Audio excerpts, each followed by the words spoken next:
வணக்கம் மக்களே, தயவு செய்து இந்த வீடியோவை ஃபுல்லா பாருங்க. நம்ம பல்லட ஏரியா பக்கம் இருக்கிற அவினாசியை சேர்ந்த அவினாசி ராக்கர்ஸ் அப்படிங்கிற இன்ஸ்டாகிராம் இன்ஃப்ளூயன்சர் சகோதரர் பிரதீப் குமார் பெண்கள் பாதுகாப்பு சட்ட விழிப்புணர்வுக்காக அவினாசி டு லடாக் வரை நடைப்பயணமாக சோலோ வாக் போயிட்டு இருக்காப்ல. அதுக்கு சில பேர் நெகட்டிவ் கமெண்ட் கொடுக்குறீங்க. அது கொஞ்சம் வருத்தமா இருக்குங்க.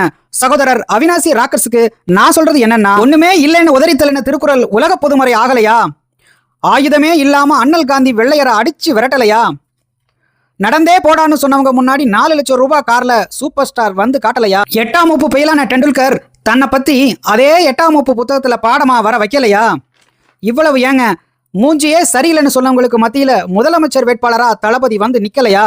மேலும் ஒன்று, என்னுடைய 16வது புத்தகமான ஒண்ணுமில்ல உள்ளுக்குள்ள அப்படிங்கிற புத்தகத்தோட ஒரு கொட்டேஷன் சொல்றேங்க.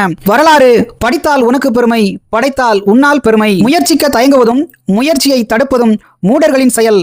கழித்துவிட்டு கடந்து செல்லுங்கள். பொழுதுபோக்கு தளமாக இதை பார்ப்பவர் மத்தியில் போராட்ட களமாக பார்த்திருக்கிற சகோதரர் அவினாசி ராக்கர்ஸுக்கு பல்லடம் ஏரியா இன்ஸ்டாகிராம் சார்பாக எண்ணங்கள் இமயம் தொட இதயத்து வாழ்த்துக்கள்.